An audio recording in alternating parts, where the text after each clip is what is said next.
A paz, queridos, tudo bem? Sou o seu irmão em Cristo Edson. Estamos aqui mais uma vez na nossa EBD, Escola Bíblica Dominical. Nós estamos nesse trimestre estudando a nossa revista, que é o terceiro trimestre de 2024, onde a nossa revista ela traz o título O Deus que governa o mundo e cuida da família. Este é o Deus que conhecemos, é o Deus que servimos, é o Deus que está do nosso lado. Ele cuida da família. Muito bem. A nossa lição de hoje, ela trata do livro de Esther. Esther, uma mulher judia que estava em terra estranha, ou seja, em estrangeira em outra terra. Como que ela estava lá estrangeira? A Bíblia vai dizer que Esther, ela foi, ela faz parte de uma família que foi levada ao cativeiro, babilônico, quando Jerusalém foi tomado pelo Nabucodonosor. Muito bem. Foi levado cativo, e lá Esther nasce desta família, lá nas terras na cidade de Suzã. Nós vamos falar sobre esse assunto. A nossa lição, ela vai dizer o seguinte: as cinco primeiras lições da revista, nós falamos sobre Ruth, Ruth, uma moabita, que também, agora ela veio para Jerusalém, e em Jerusalém era estranha para ela, mas ela, acompanhando a sua sogra, Noemi, ela foi bem sucedida, porque ela creu no Deus de Noemi, o Deus que governa o mundo, Então ela creu, e a Bíblia vai falar que a nossa lição aqui vai estar dizendo que o livro de Ruth, fazia e faz muitas alusões ao Deus de Israel, ao Deus verdadeiro, enquanto Esther não tem nenhum lugar nos seus 10 capítulos que fala diretamente no nome Deus, ou no nome Senhor. Não tem. Mas nem por isso, o livro vai deixar de mostrar alusões sobre o Deus que governa, o Deus da providência, Ao que diz a lição, ao que diz a revista. Nem por isso o agir divino deixa de estar patente no livro, Esther não contém alusões diretas ao Deus da providência, mas nos apresenta uma história cujo roteiro é, por inteira manifestação da providência de Deus. Então nós vamos aqui que a introdução ela vai destacar a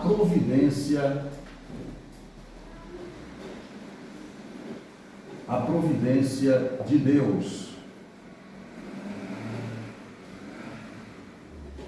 Deus para seu povo. A providência de Deus para seu povo. E aí nós vamos entender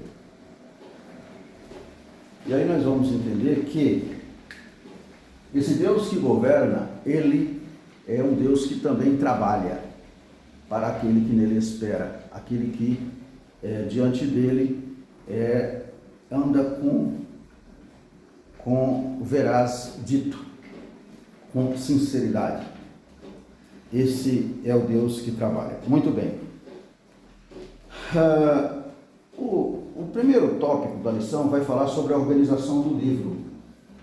O primeiro tópico vai falar sobre a organização do livro de Ruth. como que ele está, essa organização? Olha, aí vai dizer o seguinte, que esse livro ele também faz parte, assim como Esther, ele também faz parte dos 11 livros que compõem a terceira seção da Bíblia hebraica. Ele também faz parte dos 11 livros que compõem a terceira seção da Bíblia hebraica. E também vai dizer que ao lado de, assim como Ruth, que faz parte dos 5 livros, né, que eram lidos nas festas judaicas, também Esther faz parte deste livro. Esses livros eram 5, nós falamos lá na nossa primeira lição, né? E Esther faz parte desses, entre esses 11 livros, 5 deles eram lidos nas festas, né? E Esther faz parte dos 5 livros. Muito bem. E também vai dizer o seguinte, então essa é a organização do livro. As características de Esther, de Ruth e Esther, também são semelhantes da Bíblia cristã, na qual figuram entre os livros históricos.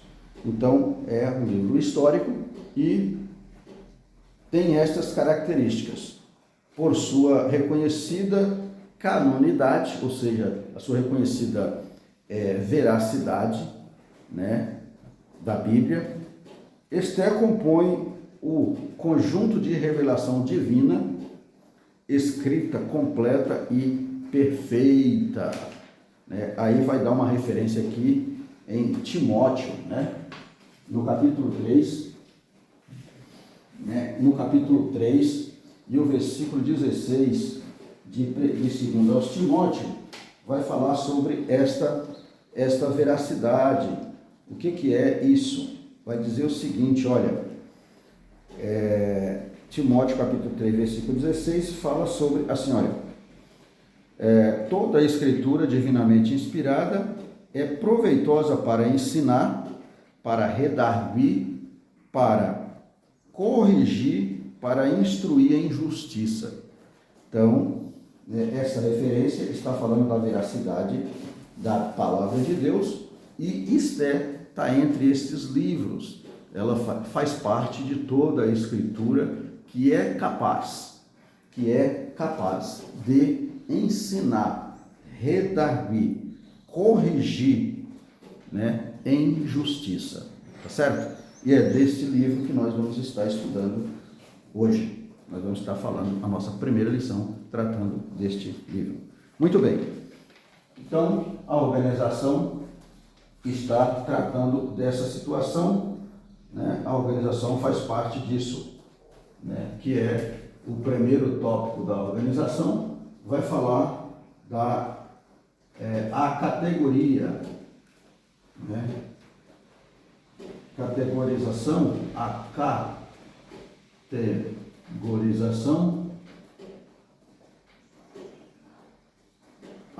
categorização de Esther. Então, é isso. Na categorização de Esther, o livro está distribuído desta seguinte maneira. A sua, 1.1, a sua veracidade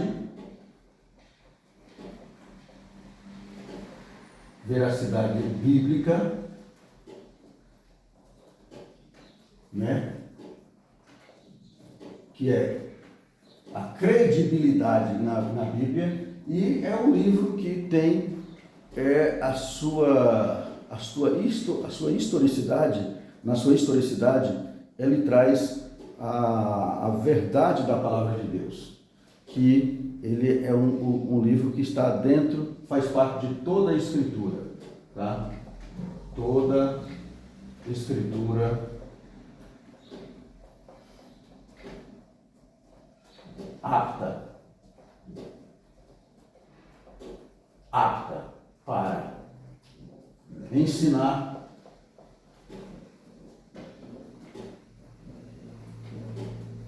redarguir,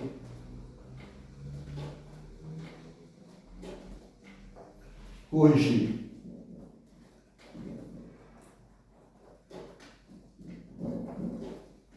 Né? Então, faz parte de toda a escritura. Dos 11 livros, ele faz parte de 5, que eram mais lidos nas festas judaicas, e ele está dentro da inspiração da palavra de Deus com estas características de verdades bíblicas. Muito bem. Nas características literárias do livro, também, Esther tem 10 capítulos. Dentre suas características literárias, destaca-se uma objetiva historicidade, né? Uma história, né, que foi verídica e bastante expressiva na palavra de Deus. Vistas as expressões, referência ao rei Assuero, ou Assuero, né? E em vários outros detalhes facultais, além de suas características de fonte primária para as festas ou festa de Purim, anualmente celebrada pelos judeus.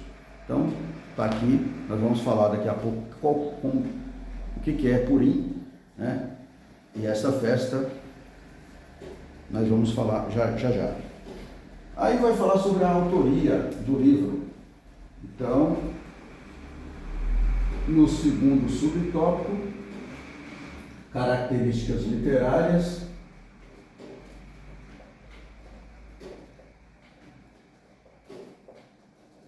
Características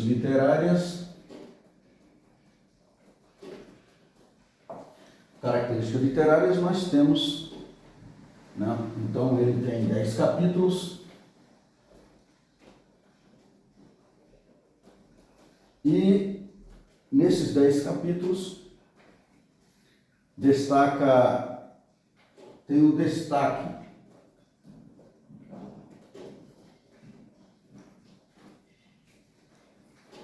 a verdade bíblica, as verdades.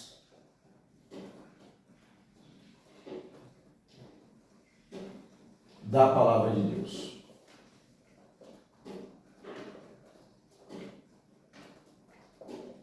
De Deus. Mais uma vez, embora não mencionando a palavra de Deus, não mencionando o nome Deus, mas este livro ele está, né, cheio de características literárias, cheio de verdades da palavra de Deus, da providência de Deus, do Deus que governa, do Deus que cuida do seu povo e cuida, o Deus da família, né? Então, essas são as características literárias. Muito bem, no nosso terceiro subtópico, fala sobre a autoria. A autoria,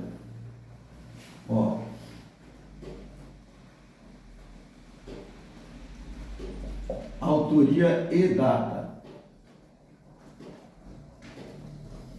Então, pouco nós sabemos da autoria deste livro, né? Pouco nós sabemos. O livro de Esther é desconhecido, né? O autor de Esther é desconhecido. O autor é desconhecido. Muitos estudiosos consideram que o livro foi escrito por um judeu que viveu na Pérsia, pelo fato de o autor demonstrar amplo conhecimento da cidade de Suzã e de sua estrutura e de importantes documentos do Império Persa. Então, sabe-se que pode ter escrito por um judeu, né? Que tinha esses conhecimentos, né? E da história da cidade, documentos do Império do rei da Pérsia e tudo mais. Considerando essa possível autoria, e algumas evidências internas, acredita-se que o livro seja datado ainda no século V a.C. Então, sobre a data, então, a autoria é desconhecida. Então, essa autoria é desconhecida. Tem suposições que deve ter sido escrito por um judeu com grandes conhecimentos do rei da Pérsia pela sua história, pelos relatos, né, e documentos. Então, mas é desconhecida.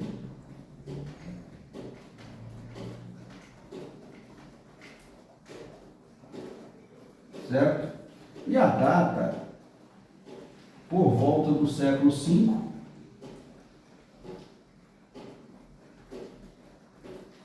século V.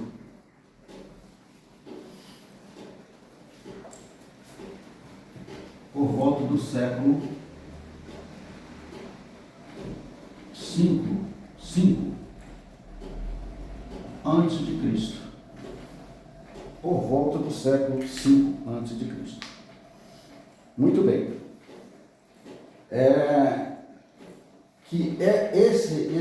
Essa data aqui, acredita sim que é lá pelos anos 460 antes de Cristo. Esse século V aqui. Tá? Muito bem. 60, 65, aproximadamente. Tá? Logo após a morte de Assuero, ocorrida em 465, outro fator levado em conta para essa datação é de origem linguística. O autor empregou algumas palavras persas em meio ao hebraico, mas não faz uso alguma de expressão original do grego, o que revela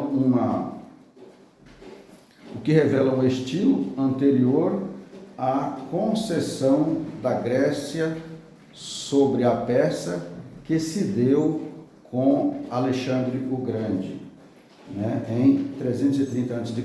Ou seja, são suposições mediante documentos que nos dá, né, essas informações sobre autoria e data, trazendo estudos da época, né?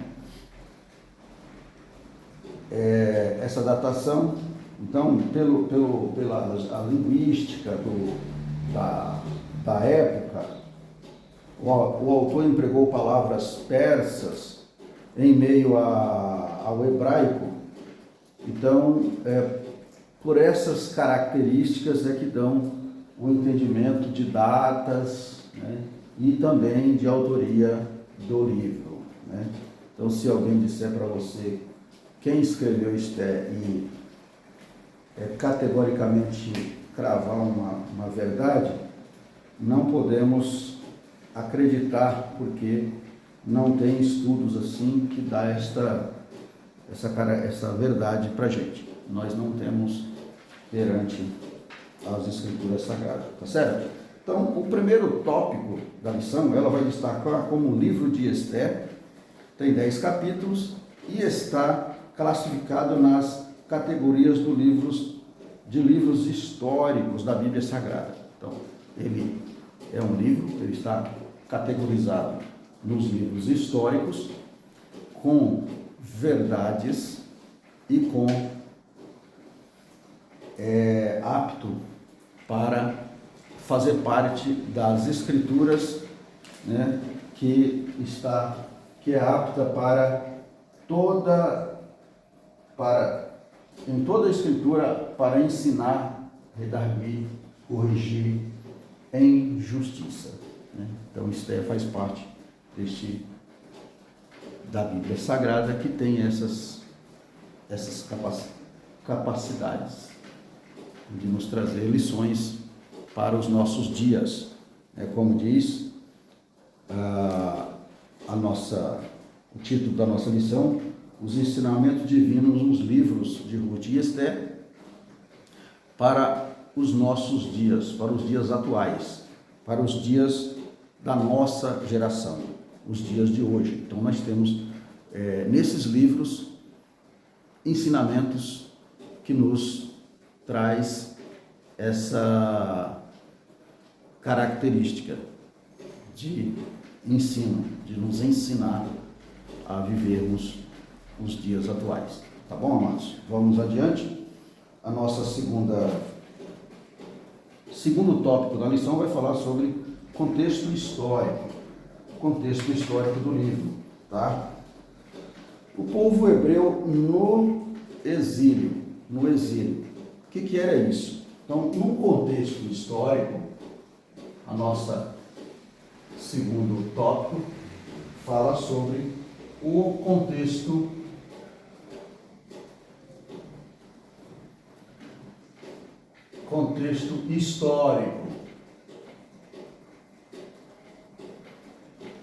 histórico do livro. E aí, o povo hebreu no exílio.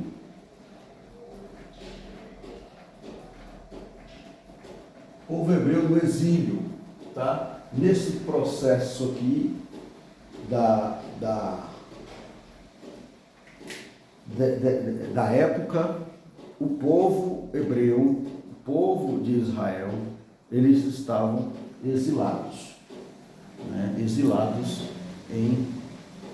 nessa região, nesse meio aqui babilônico, né? Vamos ler aqui.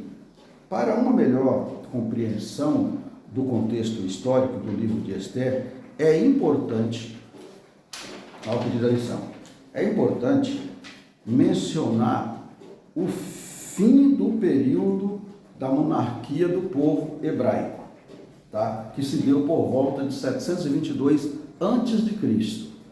Olha para você ver a história.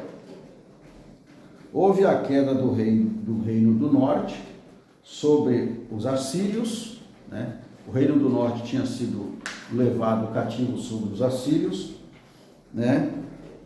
Pouco mais de 100 anos, Judá, o rei do sul, foi levado para o cativeiro babilônico em 3 levas, né? Ou seja, em 3 etapas. Essas etapas se deu por volta de 605, dos anos 597 e 586 a.C. Conhecemos essa história, onde nesse processo, né, nós sabemos que foi Jeremias, foi levado também Daniel e seus amigos, Daniel, e foi levado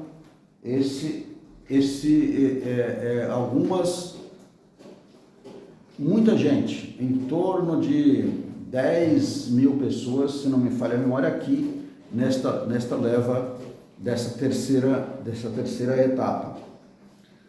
Conforme Jeremias havia profetizado, o exílio na Babilônia duraria 70 anos. Tá? Muito bem. Foi um período em que Deus tratou com Judá, primeiramente, para extirpar a idolatria que havia contaminado a nação de Israel, a nação hebreia. Então, muito bem, esse período Deus trata com Israel, Deus trata com o seu povo, permitindo que o inimigo o leve cativo por causa da idolatria que o povo, entrou por caminhos idólatras. Essa passagem bíblica você vai encontrar em Ezequiel, no capítulo 36, versículo 16 ao versículo 25. Então, este período, esse contexto histórico, o povo hebreu no exílio. Porque o povo hebreu não é o povo de Deus? Sim, o povo de Deus. E por que Deus permitiu que eles fossem levados cativo? Por causa, olha a resposta, por causa da idolatria. Idolatria que o povo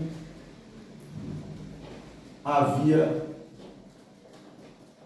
cometido. Porque a idolatria é um dos pecados em que Deus não pode tolerar. Porque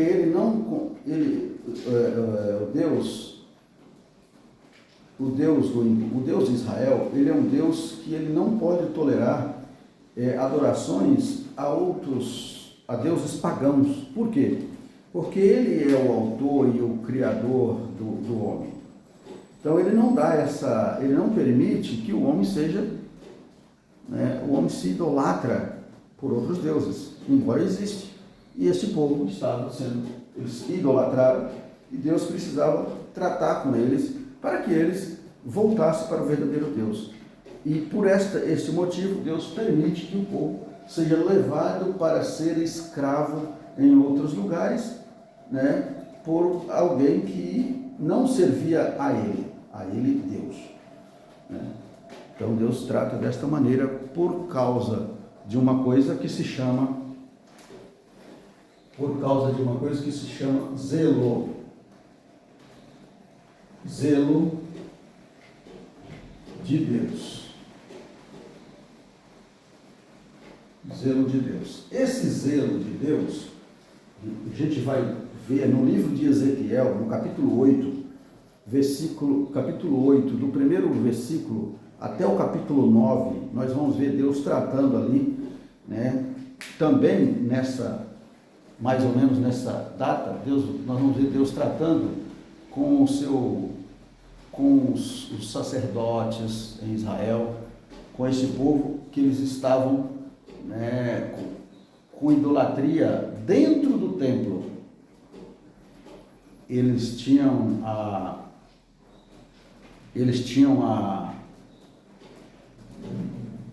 o direito, o dever de cuidar do povo, mas eles estavam idolatrando, com idolatria dentro do templo, os próprios sacerdotes. Aí Deus envia um mensageiro que o marcasse, e que mostrasse para eles, através da Bíblia, através da palavra de Deus, o quanto eles estavam sendo idólatras e levando o povo a pecar, a idolatrar-se. Isso Deus não permite. E lá nós vamos ver que o zelo de Deus mostra essa situação, Então, Deus permite que aconteça por causa do zelo da sua palavra, Então, você pode ler lá no livro de Ezequiel, capítulo 8, Ezequiel, capítulo 8 e o capítulo 9. Capítulo 8 e o capítulo 9, você vai ver Deus tratando com os sacerdotes de Judá, sacerdotes de Jerusalém, a respeito disso aqui. Deus pega, Jeremias e traz, a Bíblia vai falar que ele toma ele pelos cabelos, se não me falha a memória, é isso, e traz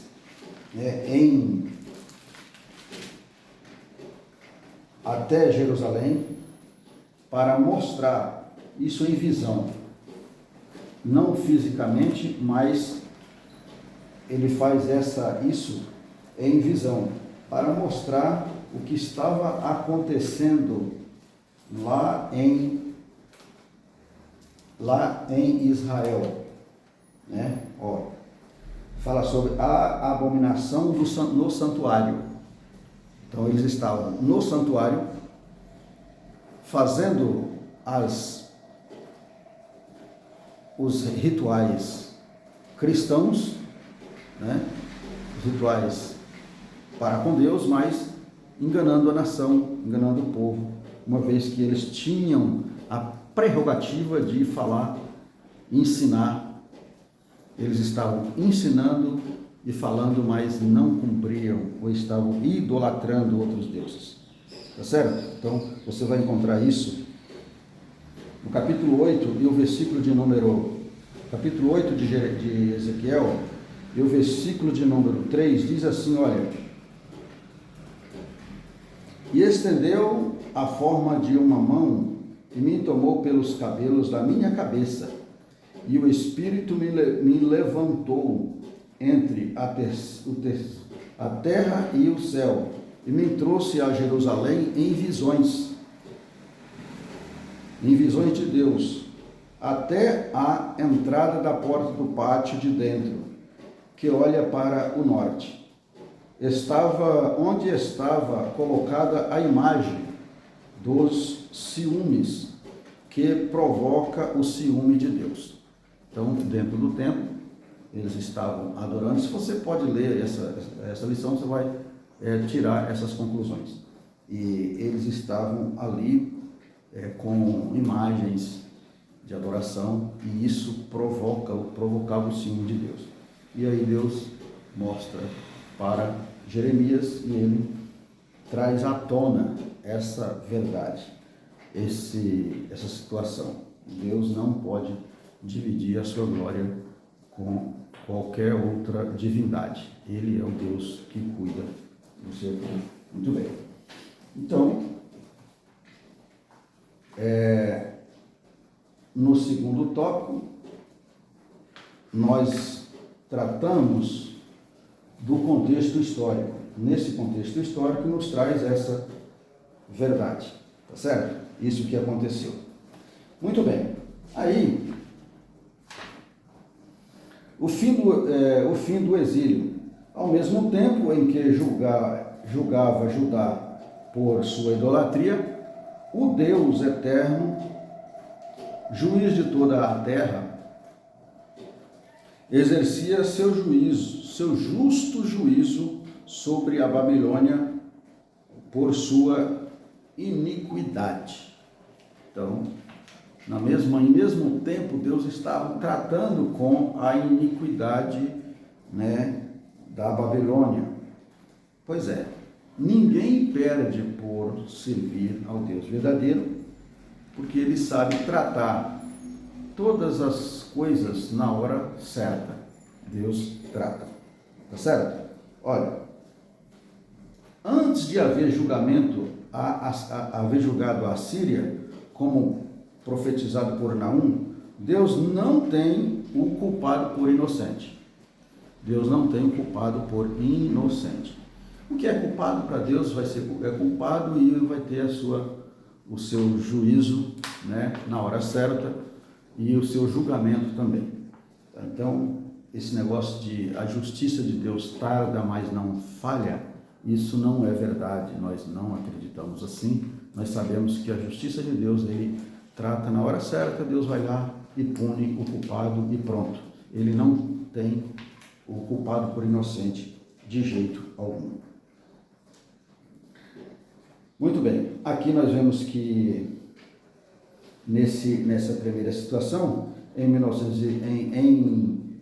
539 a.C., Ciro venceu os babilônios e anexou seu território ao Império Persa, e logo depois ele fez um decreto onde os judeus podiam voltar. O povo judeu que estava lá na Babilônia, sob o domínio babilônico, agora sob o domínio persa, porque Ciro ganha aquela guerra e ele anexa essa parte da Babilônia ao seu território, e agora ele permite que Israel voltasse para suas terras.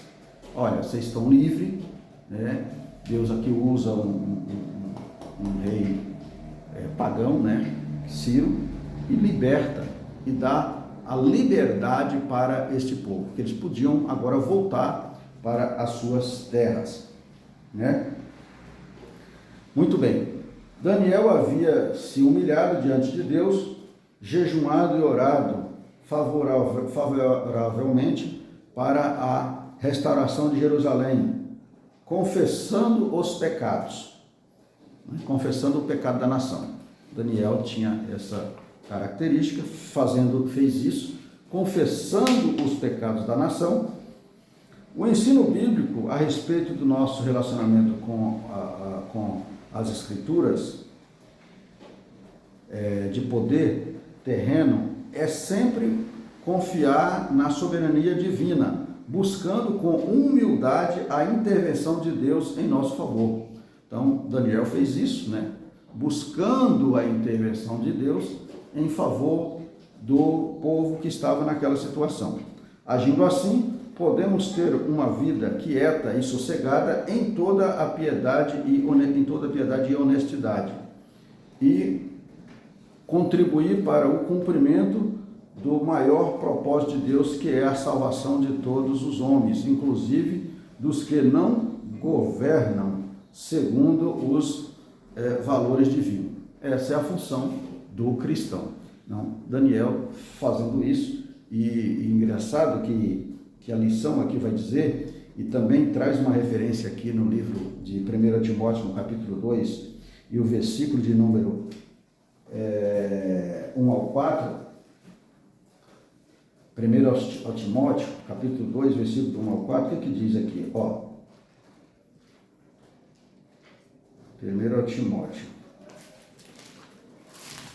capítulo 2, ademoesto-te, pois, antes de tudo que se faça depreciação, orações, intercessões e ações de graça por todos os homens. Então, Timóteo está dizendo aqui que nós devemos fazer intercessões e orar por todos os homens. Independente do seu credo religioso, nós fazemos essas orações. Porque através disso, o poder destas orações, a Bíblia vai dizer que a oração de um justo pode muito em seus efeitos. Então, o poder dessa oração, ela pode aquebrantar o coração do rei, o coração do governador. E ele pode, através disso, criar leis, mudar decretos, através das orações. E, em muita situação, até se converter, né? Não foi assim com o rei da Síria, com Naamã, que estava... Foi assim com Naamã. Se você ler lá, você vai ver que Naamã se converteu, né? Naamã se converteu através do homem de Deus, da oração do homem de Deus. Muito bem. E pós-exílio? Agora aqui, no pós-exílio, aqui nós vamos entender aqui parte de Esther. Terceiro subtópico aqui. Terceiro subtópico vai dizer o seguinte, olha. Terceiro subtópico vai falar sobre o pós-exílio.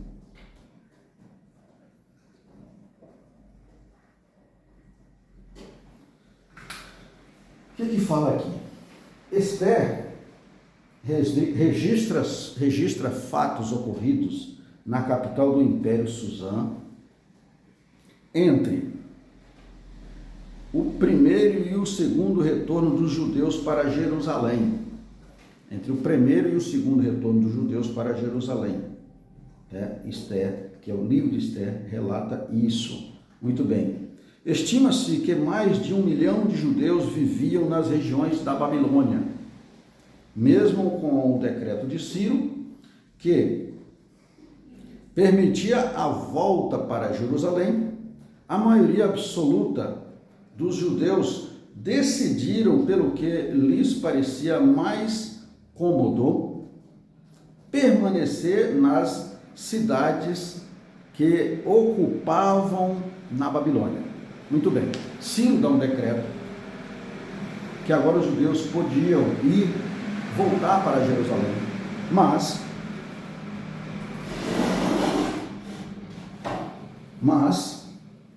a história vai dizer que a maioria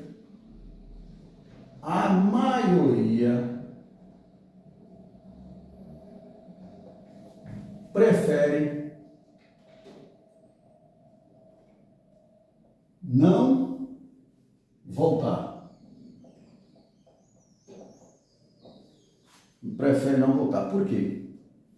Por causa das suas posses, dos seus, até pela sua história religiosa também, que a maioria já não serviam mais a Deus, até porque muitos já tinham nascido lá e eles já tinham conquistas lá. E eles decidiram: agora eu vou voltar para uma terra defasada, onde não temos mais nada lá, só por ser a terra natal? Não vamos. Vamos ficar por aqui. Vamos ler, vamos ver o que está acontecendo. O que diz aqui? Muito bem. Mesmo com o decreto, somente cerca de 50.000 voltaram para Jerusalém no primeiro grupo liderado por Zorobabel. Essa história está lá também no livro de Esdras, no capítulo 1, versículo 5, capítulo 2, versículos 64, 65. No segundo ano do reinado de Ciro, em 538. Esse período da história é narrado no capítulo 1 do livro de Esdras. Entre o capítulo 6 e o capítulo 7, há um intervalo de aproximadamente 60 anos.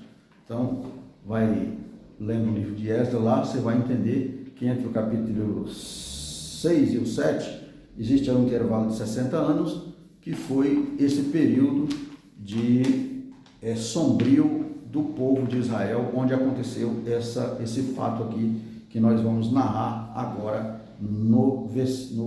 na parte 3 da nossa lição. E na segunda metade deste período,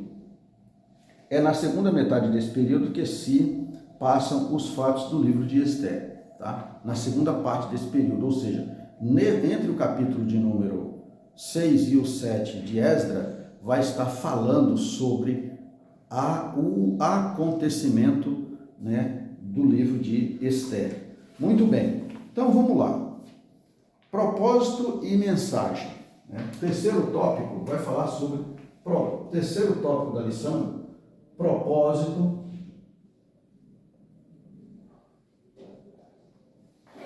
e mensagem.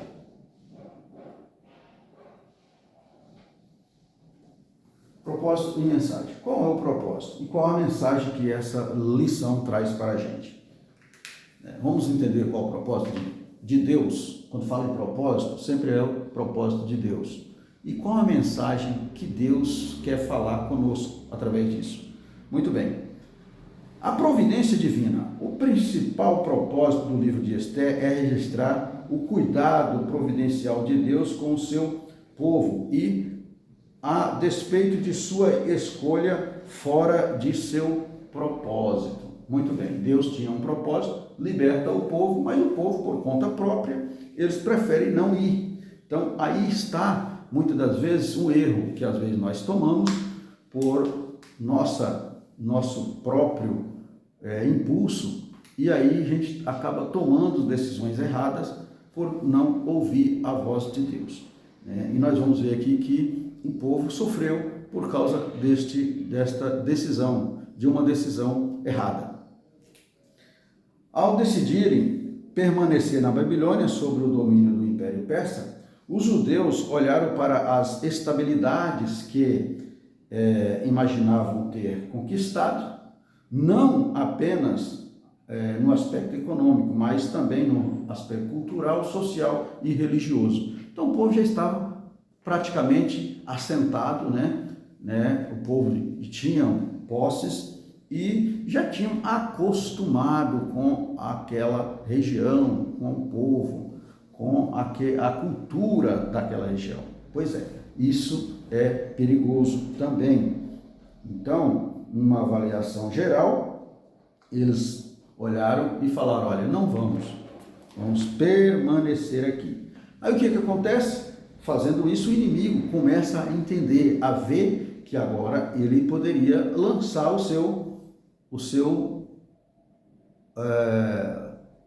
as suas garras, né?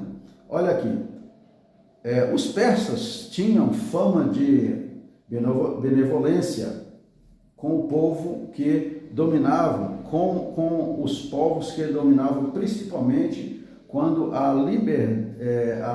liberdade religiosa. O retorno a Jerusalém exigia renúncia e propósito para uma viagem penosa e para a dura construção de uma cidade totalmente destruída. Então, eles avaliaram isso e falaram: sendo assim, a gente não vai, porque nós vamos chegar lá, vamos encontrar uma cidade destruída, vamos encontrar uma situação muito deprimente, e para que nós vamos sofrer?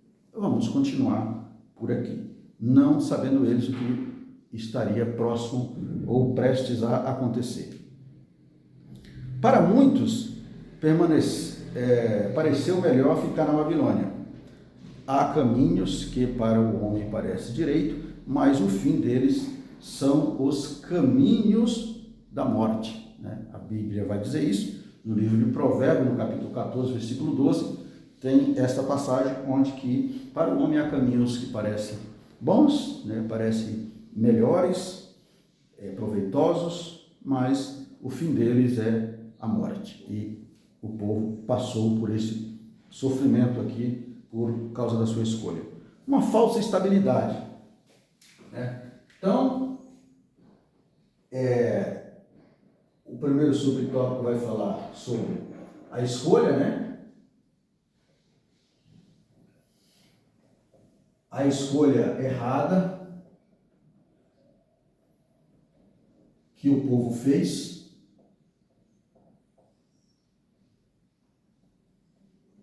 Tá? Escolha errada que o povo fez. O segundo subtópico vai falar sobre uma falsa estabilidade.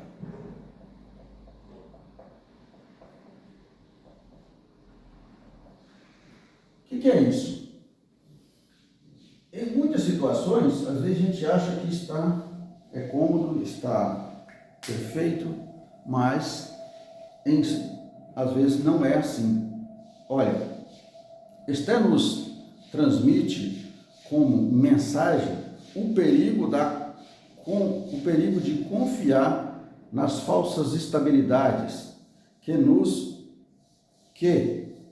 as estruturas do mundo nos oferecem e costumam parecer mais vantajoso, né? Então, o livro de Esther vai nos mostrar isso. Às vezes, algumas estabilidades que o mundo oferece, a princípio, né, num estudo panorâmico do nosso entendimento, muitas das vezes a gente entende que é vantajoso, mais vantajoso, mas às vezes não é assim. Às vezes não é assim. Estava tudo indo muito bem em Suzã, até surgiu a ordem de exterminar totalmente os judeus, né? Nós conhecemos essa história. Nós vamos, a partir da nossa próxima lição, a gente vai entrar a fundo nessa história. Mas olha para os amados, né, entenderem. Em Esther, no capítulo 3, versículo 7 ao 13, vai estar narrando essa história. A falsa segurança foi embora. Aquela segurança que o povo tinha foi embora. O povo de Judá dependia novamente da intervenção divina para a sua sobrevivência. Então, ali foi feito um decreto. A história vai contar que Mardoqueu, né, que era o primo de Esther, agora ali ali naquele reinado, naquela porta ali do palácio e tal, ele é invejado por um homem por nome de Amã, e esse homem acaba, por causa de Mardoqueu não se curvar, não se dobrar, não reverenciar aos costumes de Suzã, aos costumes do rei, ele é feito um falso documento ali e levado para o rei assinar, né? E é feito todo um aparato lá, uma tramóia, e o rei assina como um decreto para a exterminação, para exterminar todos os judeus. Agora aquela decisão que tinha sido tomada para ficar, né, não ir para Jerusalém, agora eles estavam sentenciados à morte, todo o povo judeu.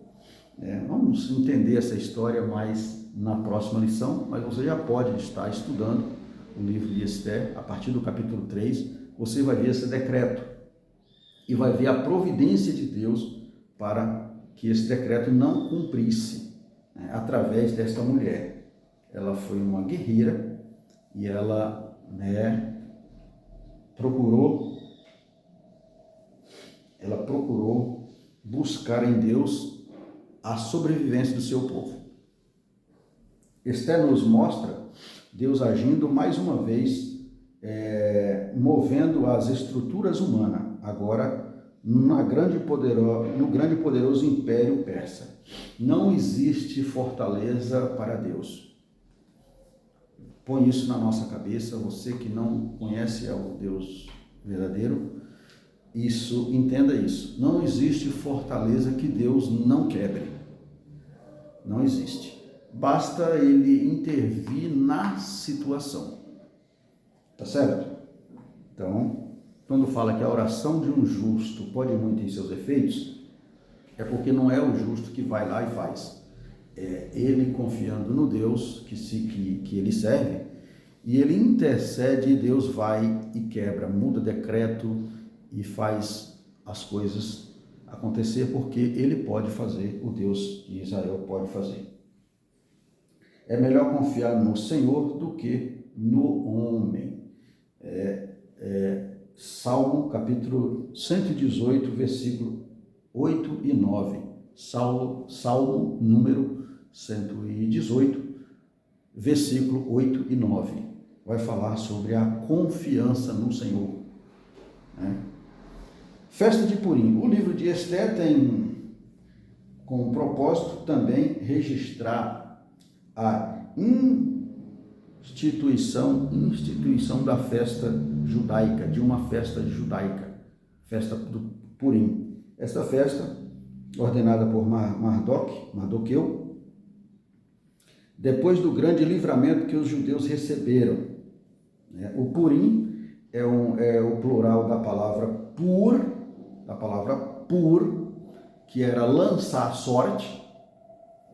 Conforme Esther capítulo 3, versículo 7, Amã lançou sorte para fixar o dia da morte dos judeus.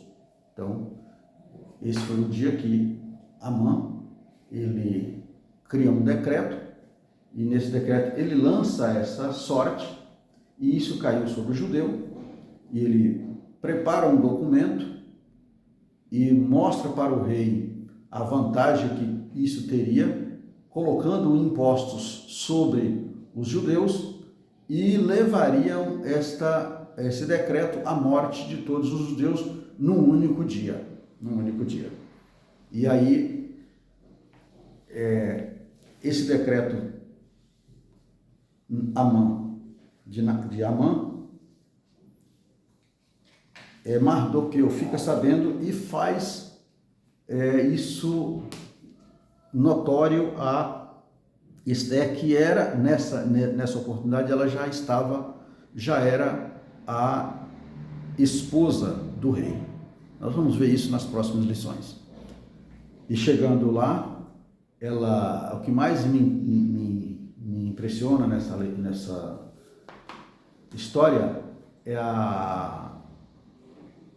a paciência que Esté teve.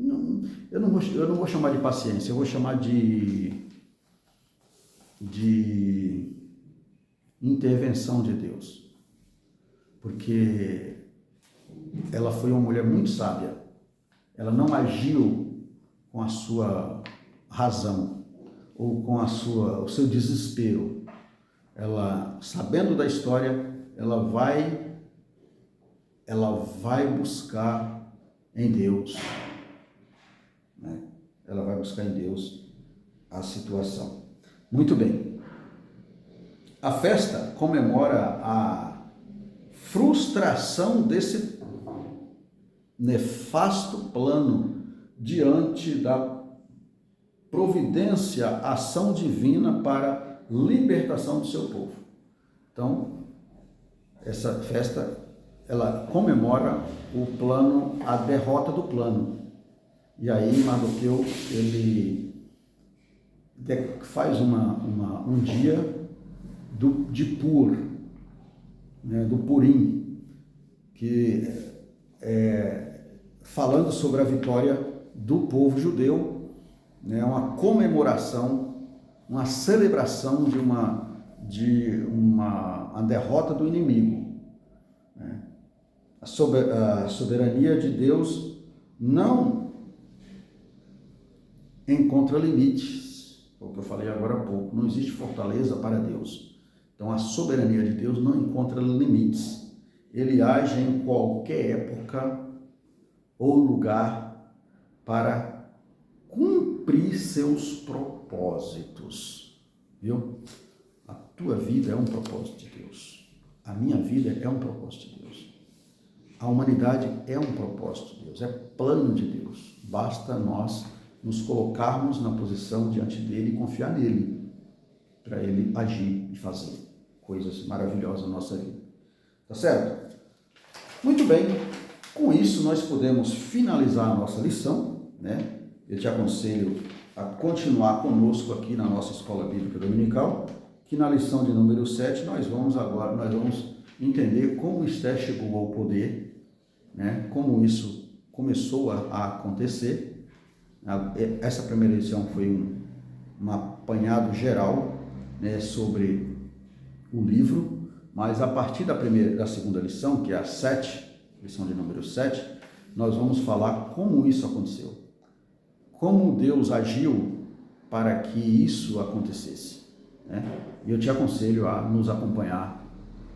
Acompanha a gente lá na lição, nas nossas videoaulas, tá bom? Vamos lá. Concluímos a lição dizendo o seguinte: o livro de Esté nos lembra de que vivemos neste mundo, mas não devemos confiar em suas estruturas. Vivemos sim neste mundo, mas nós não devemos confiar nas estruturas do mundo, né? Nós sabemos, leis são criadas, decretos são criados, mas ficamos sempre com o pé atrás nesses decretos, nessas leis, porque nos bastidores existem tramas sobre isso, mas aqueles que confiam em Deus não são enganados, tá? Todos os reinos deste mundo passarão. Por isso, a palavra de Deus diz que a nossa cidade está nos céus, donde também esperamos o Salvador, o Senhor Jesus Cristo. A nossa cidade, a nossa fortaleza está lá nos céus, tá bom? Que Deus nos abençoe, que Deus nos dê um final de semana maravilhoso e até a próxima aula, se o Senhor assim nos permitir. Que Deus abençoe.